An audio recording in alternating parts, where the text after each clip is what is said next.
आज नयागढ़ महोत्सवर थिला चतुर्थ दिन संध्या बेले आमे बाहरी पड़िलु कालियार मोर महोत्सव देखिबा पई। महोत्सवर गहली देखि आमे पूरा ताजुब। तापरे आमे देखिलु जणे दीदी 360 डिग्री कैमेरा स्टैंड रे वीडियो रिकॉर्डिंग करूचंदी। तापरे आमे भी से वीडियो रिकॉर्डिंग कलु। आज घर आसिला बेले गरम भात खाई आसीथिलु, सेइथि पई पाटिरु आ नाकरु धुआं बाहरुची।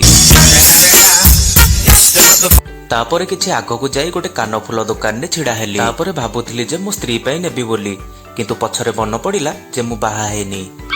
तापरे देखाली 3 जण सान भाई संगरे। 3 जण ठुर मोबाइल जबरदस्ती आनी मो चैनल सब्सक्राइब कली।